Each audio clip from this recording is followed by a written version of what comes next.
I welcome all of you on platform of YourPedia Education, and today we are going on a very interesting journey where I am going to interact with the very knowledgeable and motivated dynamic young faculty members of prestigious IIT Gandhinagar. In today's interaction, I am going to interact with Professor Jayachandar. He is assistant professor presently in IIT Gandhinagar, very capable, knowledgeable in his own domain. He has done his graduation from IIT Madras and MS and PhD from world number 1 MIT. His research area, what are the scope, what are the problems in which further research areas can be explored, that entire session is conducted. As you know, team YourPedia visited IIT Gandhinagar campus, and we could interact with some of the professors there, and we could even visit the labs.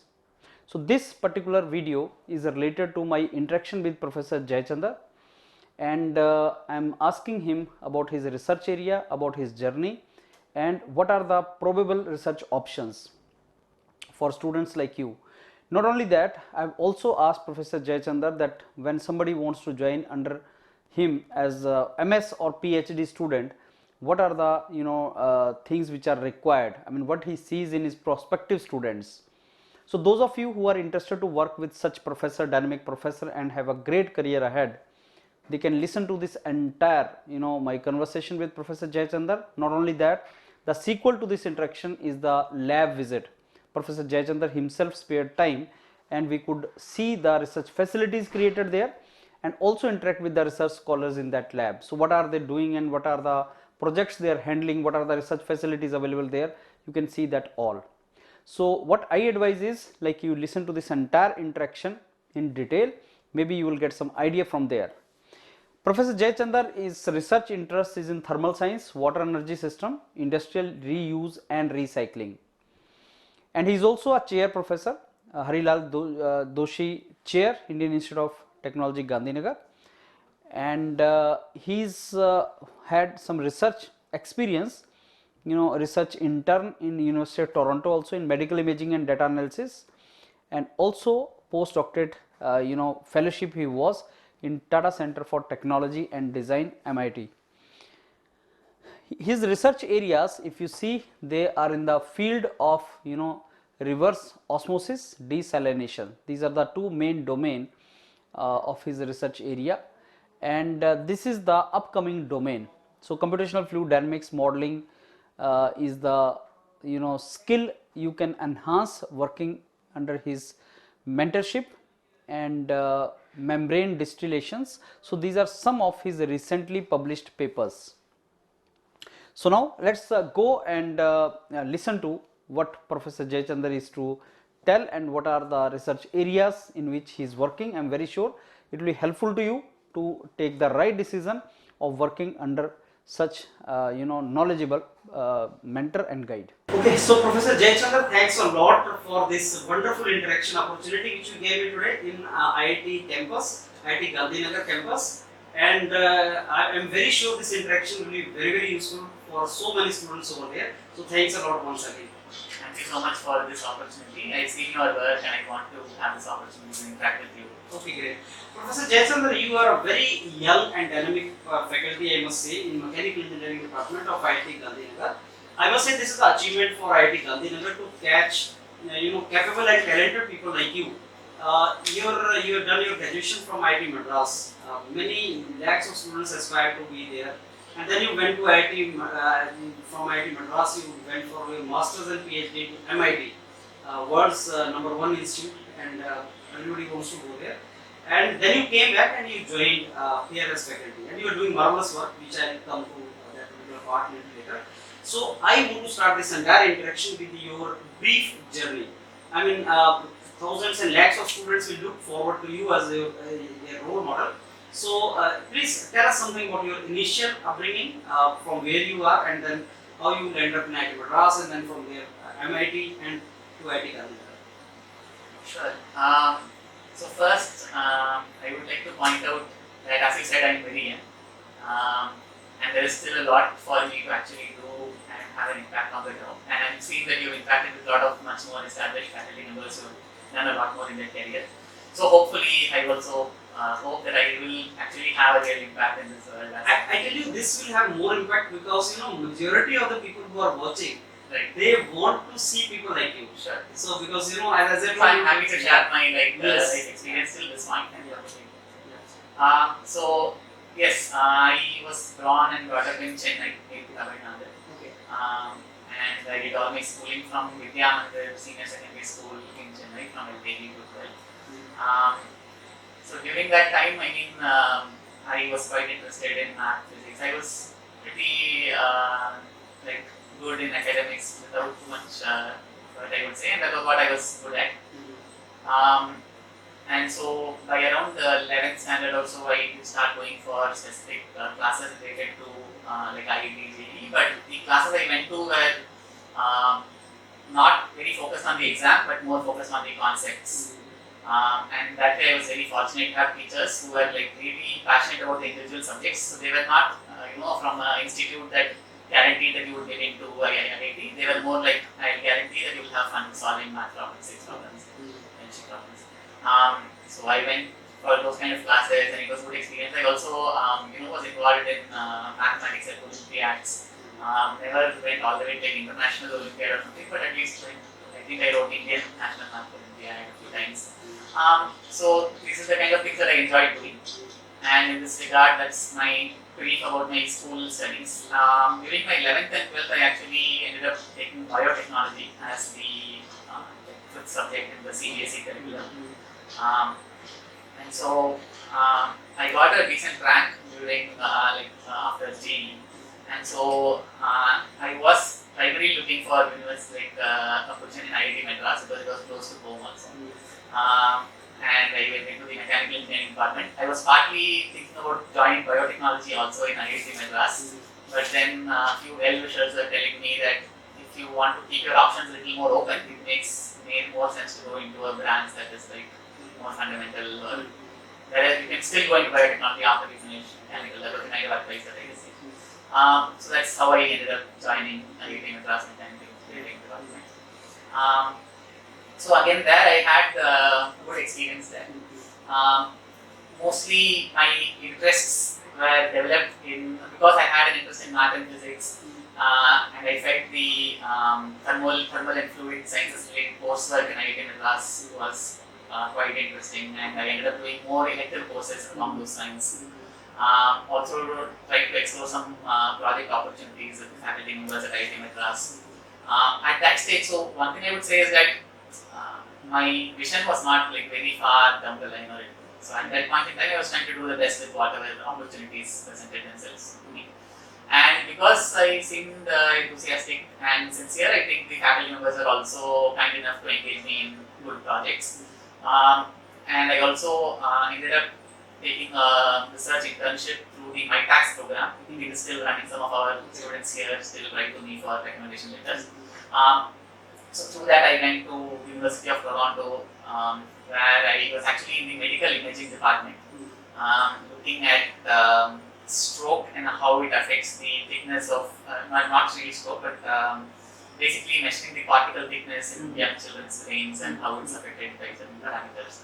So but then the reason I was going there was because the part of the work was supposed to be on hemodynamics, so looking at recreating the vasculature in the brain. So once I came back to IIT Madras, my faculty mentor actually suggested that I had data from the MRI images of my own brain. So we decided to use that as a template and perform some analysis on stroke. So what happens during stroke and what kind of treatment we could give to ensure that there is no like overheating and therefore, so basically hypothermia treatment. So this was my BTech project at IIT Madras. And because I know a lot of the audience is going to be like undergraduate students, I would say that having a good research background, a good project, particularly like having a faculty member who can vouch for you, who can say that okay, this person actually worked with me. I did not have a publication out of this project at that stage, but I think what helped me was that whichever faculty members I worked with, maybe they wrote me good recommendation letters. This is just my like thinking back, trying to figure out what must have happened right for me to get a good admission. The other thing that works out, I think, is you have a good CGPA, because at the end of the day, you should realize that all these universities, they have limited time, so they would prefer it to quickly recruit people. And so if they see that you pick up few classes, then you probably go to the next stages quite readily. So it was also a good thing for me. I had a good CGPA, and I think I had some good recommendation papers. So this helped me get into MIT. Okay. So Professor Jay, if I give you the parameters like good research work, research publications, CGPA, or maybe GRE score or LORs, so which parameter will you put at the priority at the number one to get into such prestigious universities? So this is just again based on my understanding of what has happened, based on my observations, like who else has joined these universities. So taking it with grains of salt, but my understanding is that if there is an established pathway, so let's say from IIT Madras, every year there are around 5 to 6 students who are going to say MIT. Okay. Then the faculty at MIT have experience with your seniors, Okay. and if they have good experience, they are going to continue to prefer students from that university. So ideas have made a good name. Therefore, it helps the next generation to keep going forward. So this is probably a challenge for somebody like IIT Gandhi as well. But I think our students are also doing well. Like once you have the initial students, that is I think the critical thing. So once somebody goes there, they see that these students are good, and so their subsequent batches I think will be benefited from this. So this is I think one of the points. So unfortunately for some students, if they don't have a very good alma mater, like they don't have a very good bachelor's degree, they might have to explore a master's before they can the door start opening up for them. It's my situation. So this is one parameter. There are multiple parameters. So if you are like extraordinary in a few others, maybe this doesn't matter as much. Right? This is my experience. And then after that, again, from a particularly good university, if you have a very poor CGPA, then again you are competing with others, right? So they have say 5 or 6. So that can also be another reason why you may not proceed. But I know people who have overcome individual barriers by performing well in other aspects. So from this entire your experience, I can say one thing like research work which you do during graduation. Maybe you don't have publications, but the work which you do with a professor that actually is very important if you want to pursue career in higher education at least. I think so, yeah, because especially for the recommendation letters, right? So I understand that recommendation letters are valued significantly, and recommendation letters from faculty who publish in selective venues that are actually valued more is something that I read recently. So that way they know that because people don't have time to go through the details of publication, they see that the person you have worked with is somebody who does quality work, then they can assume that okay, you must have also done some quality work. And it really helps you in formulating your statement of purpose, because by that time you have something to talk about there rather than just say I did this course and so on. Okay. Professor Jay, I'll ask you next question that is related to difference between the education system which you see in India and abroad. So now you have experience of IIT Madras mechanical department, which is supposed to be a very good department in IT system also, and from there you went to MIT. So what difference did you find in these two institutes? If I talk about research domain. Okay, so as a student, let me just talk about the coursework first, and then maybe you can go to because I don't have as much experience in the research and IIT Madras. I did So in terms of coursework, what I would say is that our institutions provide the students with a very diverse and in-depth coursework. If you have the interest, you can pick up a lot of skills and knowledge as an undergraduate student at IIT Madras or any of the IITs probably, and that is one of the reasons why our students are sought after. So I would often have the experience that my like grad school colleagues will be like, okay, you've almost finished all these topics in your undergraduate itself, whereas we are learning this for the first time. So obviously it's going to be more difficult for us. This is the kind of feedback I used to receive from my colleagues who are like from US and so on. So that is the kind of good aspect of it. So from a theoretical perspective, we have a very strong grounding, I would say, from an IIT education.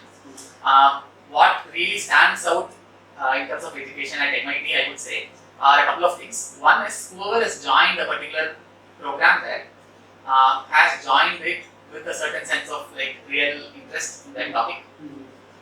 So in my experience, I find that people take the problem sets very seriously there. Whereas in our universities, that's probably not the situation. We kind of wait till the last minute. So there you are allowed to collaborate, but you are actually expected to have put in sufficient thought. And I found this even among undergraduate students that they would put in the required effort for the problem sets. The other aspect is I think the kind of learning by doing kind of aspect which is IIT Gandhi, is basically incorporating more of like project-based learning. These things are better in MIT from my experience. Professor J, you went from IIT Madras to MIT. You did your masters and PhD there. I am very sure you must have got so many lucrative opportunities also. What made you decide to come back and join IIT Gandhi? So personally, I think this is quite kind of like a personal question also. Personally, I was clear that I think I wanted to be in India in the long run. I'm not sure what the exact reason behind this is. I think it's just a combination of family and I just find myself more comfortable. I felt in India. So some of the thoughts that I had may not be very like I might not be able to accurately explain the exact reasoning behind it. So this was one aspect that was in my mind. The other aspect was I felt there is more scope for having an impactful career in India. Something I felt again. I'm not sure whether it's going to pan out in the long run. So these are a couple of reasons pushing me here. But then I was not very keen on. I was not sure I wanted to come back immediately. I thought maybe it is important to get more experience. So I had applied for a few industrial positions as well as a few postdoctoral positions. So while these were working out, I ended up. I was here in India because I had a project that had a component of work in India. So I was visiting a few places here. I was visiting IIT Bombay, and simultaneously I had an opportunity to visit IIT Gandhinagar, just out of the blue. The interesting story is that once I visited here, I was very impressed, and actually I found that the team here was very proactive, and I liked the culture and so on. And they were like, so I was actually not very sure I wanted to come immediately. I was saying maybe I'll take a little more time. I am interested, but give me some more time. I have an opportunity here. Let me explore that before I come here. But they were like, if you want to learn to swim, just jump into the water and you'll figure it out. So because of this kind of motivation and encouragement that I received from colleagues here, I ended up. Okay. So there is this kind of thinking among students that there is something which is called old IIT, new IIT. We know that is there, new IIT, old IIT. But then their segregation should not actually go to the level where students think old IITs are better and new IITs are not. It should not go to that level. So there is a segregation of new IIT, old IIT. And I want to ask you, like, when you decided to choose IIT Gandhinagar, and with your profile, you may get even old IIT if you want to become faculty. So this segregation, like old IIT, new IIT, to join as faculty, that is number one. Does it exist? And second is for students also. When a student is to join master's course or BTech or PhD course in IIT, so that segregation should exist in their mind. I mean, old and new IIT or what? What is your view on that? Sure. So let me talk about the faculty aspect first because I thought about it a little bit more. I would say what matters at the end of the day is whether you can get your work done in a particular university. And rather than old and new, I think you should take them at a case-by-case basis. Right? So even if you go to an old IIT, there might be several disadvantages. This is what I understand, like in terms of the bureaucracy, in terms of getting things done, and so on. Whereas in another place, maybe the facilities are available. For example, if I'm working in water and if I'm interested in industrial recycling reuse, if I'm located in Gujarat, maybe I can reach out to more companies here. I think there are multiple factors that would go into the mind of a faculty candidate when they try to decide where to join. Right?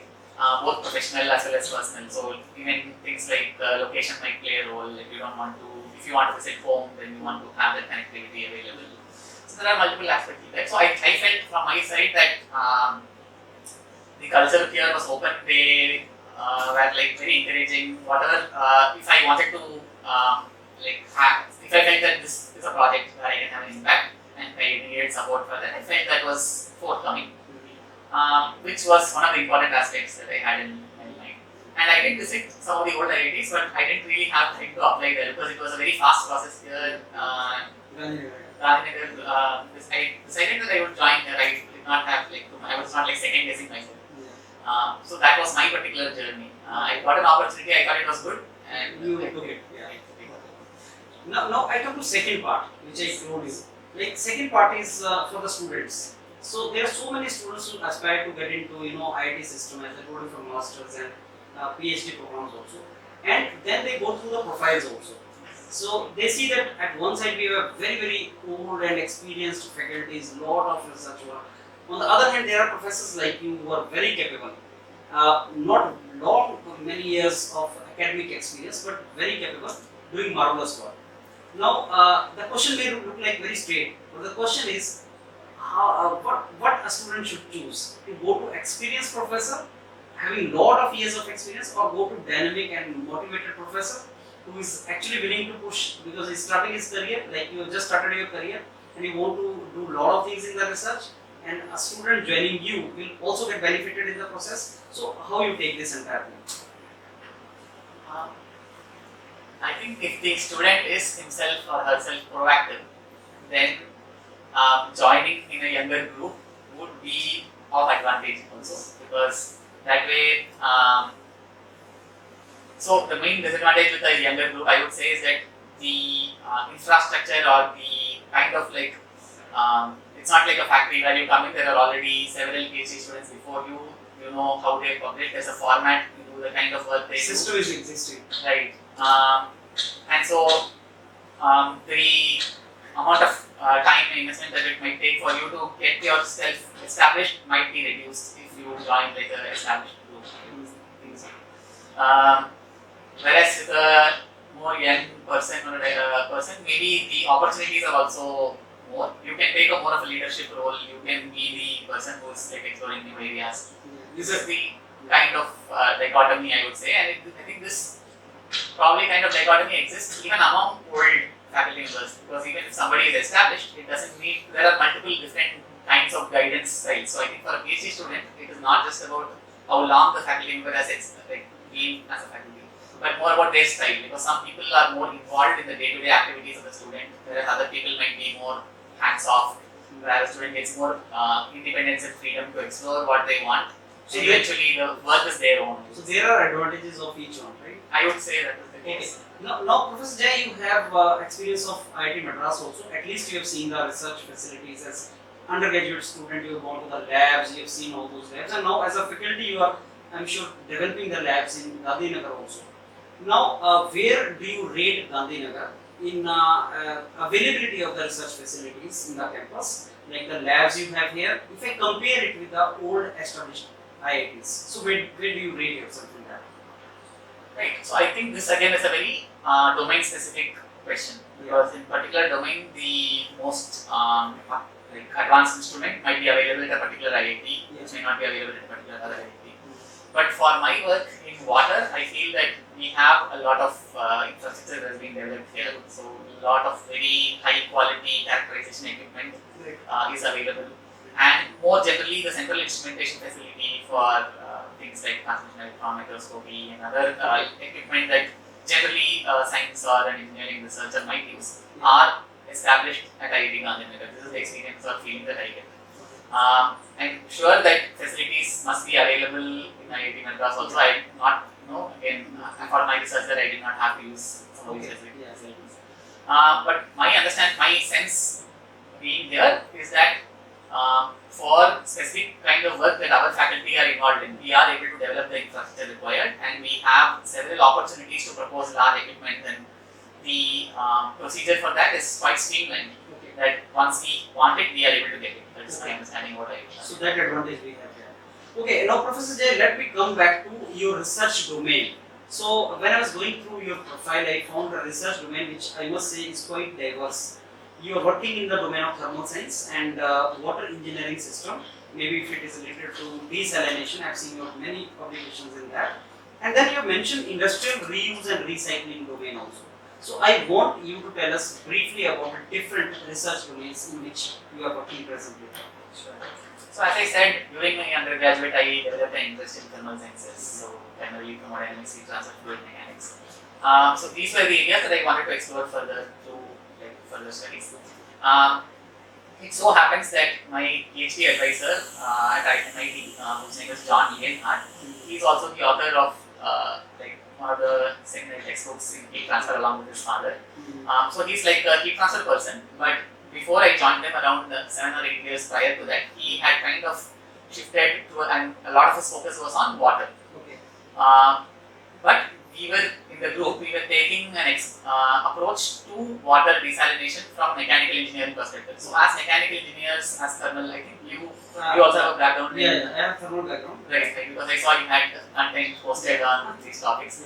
So you know that we are interested in things like efficiency. So you look at a power plant and think about what is the maximum efficiency that we can achieve and so on. So the same kind of picture, this what was the way we are looking at desalination systems. So what is the minimum energy required to desalinate water? What is the function of just as a black box? Then if you stop looking at it as a black box and try to focus deeper, where do you think the losses are coming from and how can we improve the efficiency of the overall process? So I would say that brought in a little bit of a unique flavor to this research area, in the sense that a lot of the others who were working on this, like chemical engineers, were focused more on the materials development, more at the micro scale, whereas our approach was more at the system level.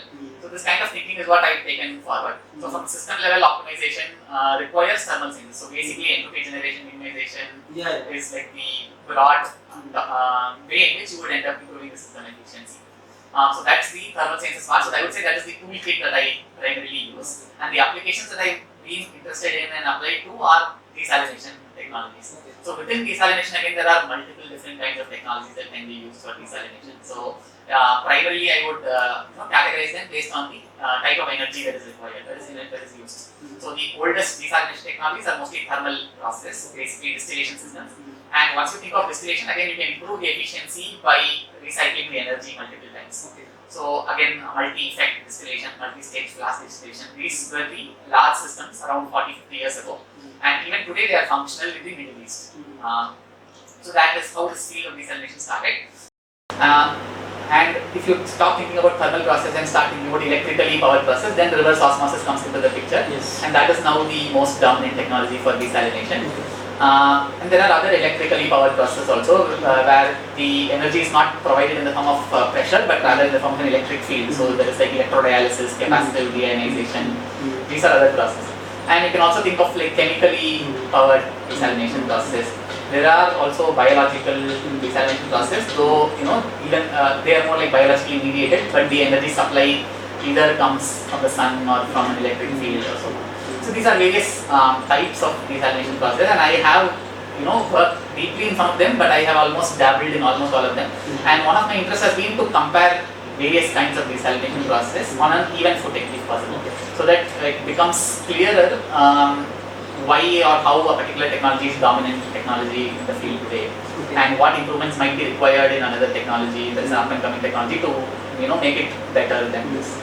So, Professor Jay, are you proceeding in all these research areas as of now, parallel? So maybe I'll come to my specific research topics that I'm working on. Maybe I'll touch on the industrial recycling and then I'll come back to. Yes. So the statement about industrial effluent recycling, the primary focus for me till now has been on effluent recycling. So again, it kind of ties back to desalination, because if the effluent contains any dissolved impurities, then it is no longer possible to just use physical and chemical treatment, because that will remove things like color, BOD, COD, but you will still be left with like dissolved impurities. So what industries are currently doing is to employ desalination technologies to recover pure water, as well as sometimes recover salty brines for recycling in the process. So in this context is where I'm working in this area, like primarily with a focus on textile dyeing, effluent recycling. I have a grant from DSP related to this particular topic. So coming back to your question on specific topics that I'm working on in the lab right now. So one aspect is that I have some work on thermal distillation process. So my PhD was focused on something called membrane distillation. It is a thermally powered process, but it also uses a membrane that can allow vapor to pass, but it does not allow liquid to pass. So therefore, because the liquids are prevented, the salts that are dissolved also are prevented from passing through. And basically, I have a patent on a variant of this technology from MIT, but we've never been able to reduce it to practice effectively. So that is one of the goals of the current work. Maybe if you have a chance, I can show you what we've done in that area. So other than that, some of the work that I've done is also focused on things like solar powered desalination, because it seems like that could have an impact at a lower and smaller cost, right? So in that regard, we worked on basically small air gap distillation system, trying to reduce the gap thickness as much as possible to enhance the system performance. Other than this, one of the technologies that we are trying to implement is something called counterflow reverse osmosis. Okay. So this is a variant of the reverse osmosis process, but it's more suited for brine management. So let's say you already have a very salty or concentrated stream, you can no longer treat this with reverse osmosis. Okay. Whereas this process will take that already quite saline stream and split it into a more saline stream and a less saline stream. So the less saline stream can go back to a normal RO for treatment, and the more saline stream will be whatever is going to either a crystallizer or is being disposed of. This is the idea, and again, this is more of a very novel technology. Few companies are trying to implement this, and we have a small lab scale setup where we are hoping to do some tests on this. And the area that I've not really worked much before but want to get into is electrically powered process. So we have a small electrodialysis system also. Again, the main advantage of electrodialysis is that it can perform partial desalination. So something like reverse osmosis, the product is always like very pure, whereas in several applications you might not require like pure product because it requires more energy also to produce a very pure product. In the case of electrodialysis, you can kind of achieve any combination of output streams depending on what you require. You can tune the product.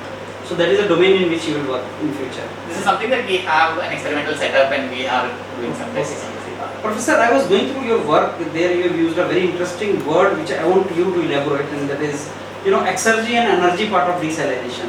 So would you like to tell us something more about that? What do you mean by exergy of desalination?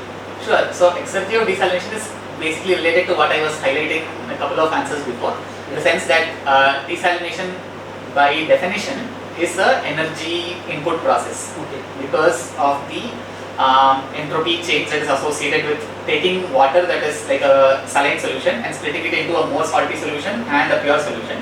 This process is never going to happen spontaneously, right? From the second law of thermodynamics.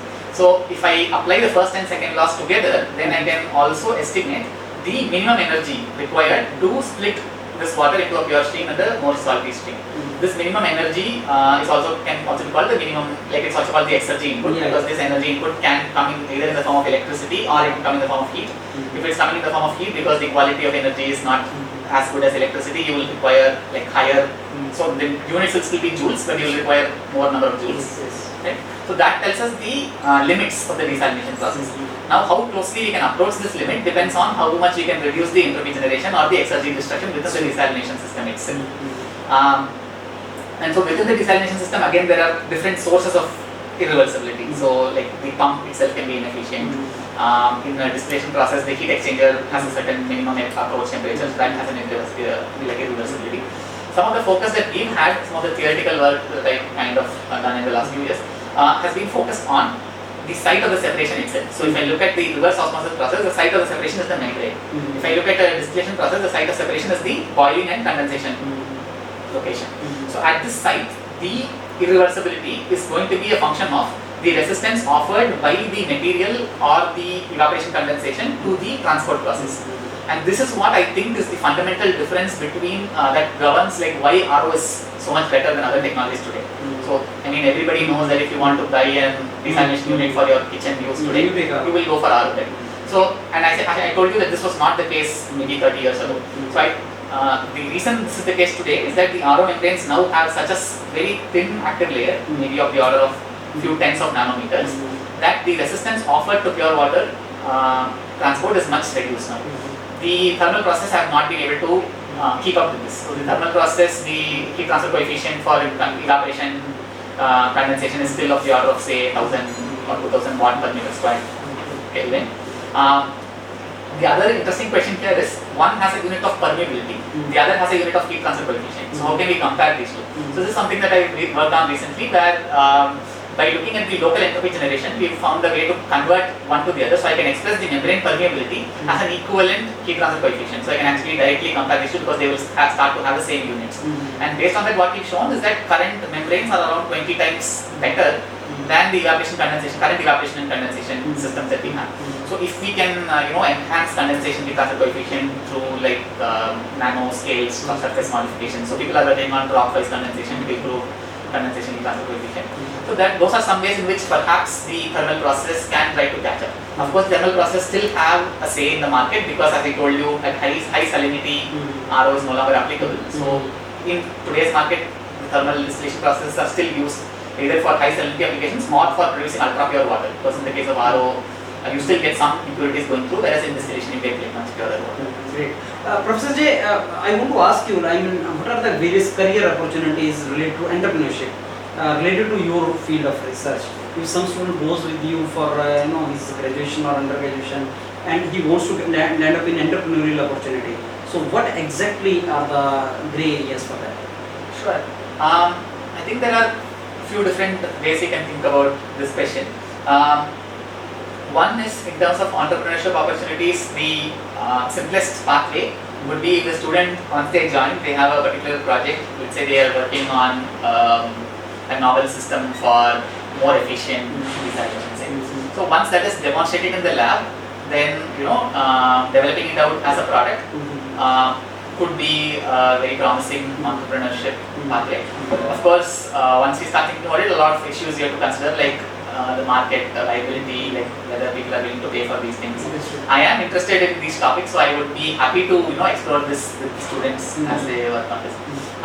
So that I think is the simplest pathway. If you have a PhD, so let's say for example my PhD was on membrane distillation, I ended up developing new configurations of this technology that were more efficient than existing configurations.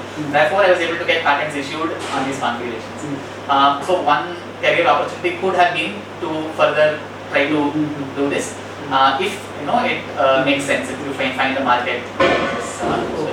The other way I think people can, so when I think about entrepreneurship, I would also maybe expand it a little bit to say that you kind of are your own boss. So in the sense that I think a lot of opportunity exists for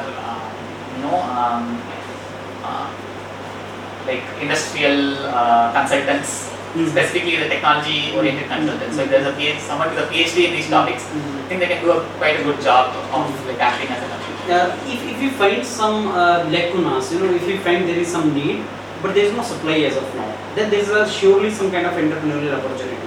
So in your field of research, do we find that okay, this is something which is required in society or maybe industry? Industry is basically looking for solution of this particular problem, and through your research, yes, solution can be provided. And if we do that, yes, market is also existing. So then we can say some surest recipe for entrepreneurship. Exactly. So do we see some kind of such problems, like you just now mentioned that RO cannot be used for very high saline, this solution of water and something. Right. So do you find some kind of such areas where yes, if we do this, then certainly India is a market? Okay. So that is one of the focus areas. So zero liquid discharge, this is becoming like an important requirement for various kinds of industries. Okay. As the pollution control boards are becoming more strict. With difficulties in managing the water quality and so on. But zero liquid discharge is not a simple process, especially because you want to go all the way up to saturation or beyond, like very easily. And as you mentioned, there is scope for technologies that can work after RO. So my experience is that RO is quite well established and it is also available as a commodity. So there are like so many different suppliers that are in this space. So it's really difficult to compete in that space. Like wherever RO is working, it's probably working very well. But at the higher salinity ranges, something like a modification of the RO process itself, for example the counter flow reverse osmosis process, if that can be established, that has a lot of scope, because currently people are using multi-effect distillation systems, and that too only 2 to 3 effects. So that means that the overall efficiency which is measured in terms of like how effectively we reuse the heat is only limited to 3, right? So therefore, a lot of energy goes into burning the fuel in the boiler, in terms of operating expenditure for the industry. So that is a area that we can work on. One thing to be aware of here is that there are a lot of technologies that are proposed in this area, right? And often it is easier to publish in these technologies because they are novel. But the gap whether once you develop something and you do it well with that particular technology, I think there is still going to be a large gap between that technology and MED, which is the current conventional alternative in the field. So we are trying to bridge that gap. Some of the ways we are thinking about that is MED is usually very large scale. So can we try to make it smaller scale, in which case often industries have to kind of come up with a collaboration where they send all their effluents to a common effluent treatment plant, and that plant does the work for them and then sends back the pure water to them. This has certain disadvantages in terms of operational flexibility for the industry. They have to be close to a CEP first of all. So if you have a solution that is smaller in size and applicable to the smaller industries, then that's the best case scenario, and that is something we are working towards. The challenge with very small scale industries is also that their purchasing power might be lower. So Professor, now my last two questions for you. First is, there are so many students who look forward to pursue their masters and research in premium institutes like Gandhinagar under professors like you. So, can you please tell us why a student should join under your guidance? When I am saying why, my question is very straight. What benefit he is going to get after if he puts effort in terms of career? Is he going to get job if he does that, or higher education opportunities abroad, or how does he see the career? Because that is the only question in the mind of students, that if we are ready to put effort under the guidance of professor in this particular field, what career we are going to get it. So would you like to answer this question? Yeah. sure. So the area that I'm more experienced with till now is if the student puts in effort, then he can do good work, and that can lead to further, if they are interested in higher education opportunities. Then I can see a direct relationship with the work they do here with further education studies, because there are several people around the world who are working in these areas, and it's a hot topic. Okay. So if you work in desalination, then you can get into different other areas also. Right?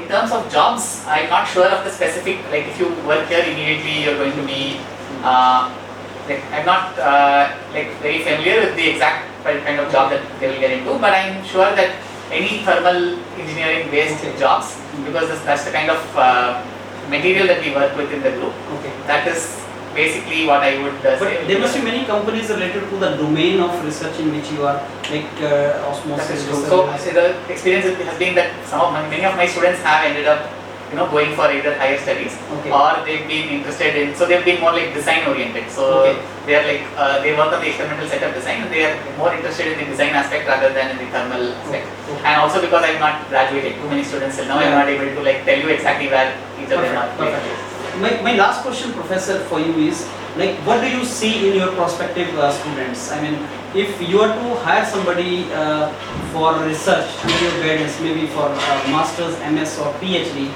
so what do you see in that student? So whosoever would like to come and join under you, how he should prepare himself? What do you see in him? Sure. So I think this again depends on the kind of work that we want to take going forward. Because I have students who are very good analytically, and that is also quite useful, because if you are doing analytical kind of work, then that's a very good skill set to have. You're good at math, you're good at calculus, physics. Then even if you don't have much practical experience, I would still be happy to work with you, because there are a lot of problems where we can just work with pen and paper and solve it. Right? That's one kind of student that I'll be really excited about, someone who's has that spark for math. The other kind of students who are doing well with me, I would say, are people who are have that practical mindset, who want to build things. So let's say I have a design in mind where I know that this will work efficiently, but I want to build this out. Having that experience, like fabrication experience, testing it experimentally, this requires a lot of discipline, I would say, because usually it's not easy work. So the primary thing I would look for is somebody who is able to put effort continuously day in and day out, be okay with failures, because with experiments primarily there are going to be challenges and failures. So those are the things that I think will help a student be successful if they. So you should be disciplined and persevere in his research work and ready to work in that domain. Exactly. That is what you look for. And thanks a lot, Professor Jay. I think you have taken a lot of your time, and I must say you are a typical example of reverse brain drain, and it is good to have people like you in India in IIT system, and I wish you all the very best for your research career ahead. Thanks a lot. Thank you so much for the opportunity again.